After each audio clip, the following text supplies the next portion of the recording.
Here with Northern Blues senior coach Josh Fraser after a big round 2 win. Fraser, I guess in terms of being a Northern Blues supporter, does it get much better than that with a big win over Williamstown at Preston?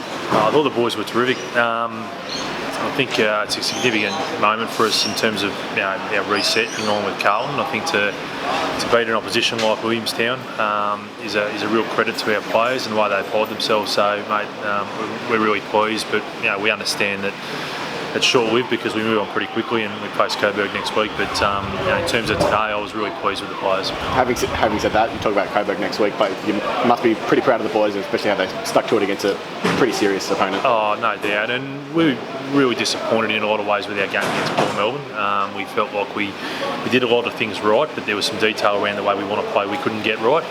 And today we had a little bit of a different plan in some areas of the game, and the boys were really compliant. We had great leadership out on the field, and everyone played their role, which is the team that we want to be. So, again, anytime you can get a victory over a club like Williamstown, who are a super footy club, is a step in the right direction.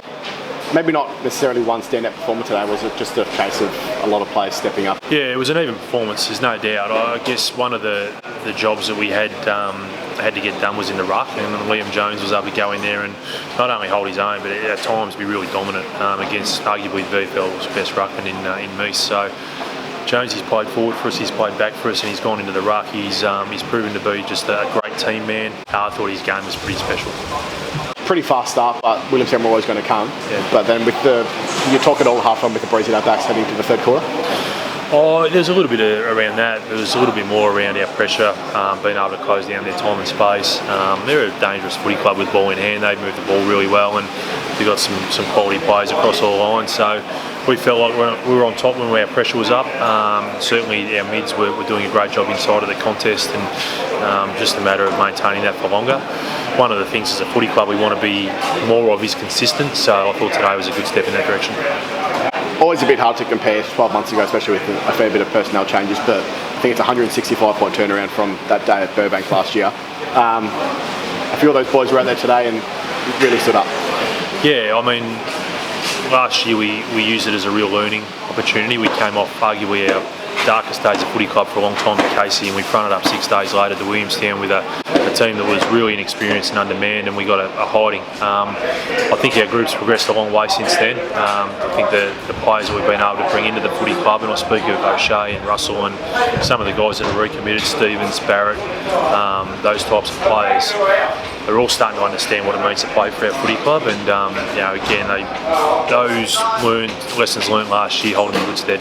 And just, I guess, the scenes in the rooms post-match, I reckon the inner circle was just as big as the outer circle in terms of the team song. Yeah. A fair bit of a thrill, especially taking such a scalp. There's great spirit. There is great spirit, and something we're bringing to life all the time. And I was thrilled to see our development boys in the rooms. They had a hard game today and went down, but to see them around the senior players and see Preston people and Carlton people enjoy the victory, that's as good a reward as you'll get as a coach or a player. So really proud again of the effort put forward today, and we need more of it, mate. We need much more of it.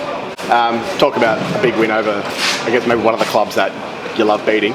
8 days' time, Coburg at the City Oval. Yeah, it's another big test for the footy club. Yeah, it's a big test for the footy club. And Coburg always find a level against us, and we'd like to think we do the same against them. So they're a really proud club. I know they're well coached. They've got a strong, albeit a young, but a strong list. So yeah, we know we're going to have to back up today's performance in 7 days' time, and we can't afford to have a lull. So if we want to be the footy club we aim to be and be really consistent, we get a really good test in a week's time. A big chance to go 2 in a row next week, but in some ways, next week's kind of a day which Phil Cleary said might transcend footy in terms of a massive day. Yeah. Vicky Cleary Day. Can you just share your thoughts on that and the Northern Blues being involved? Yeah, significant day.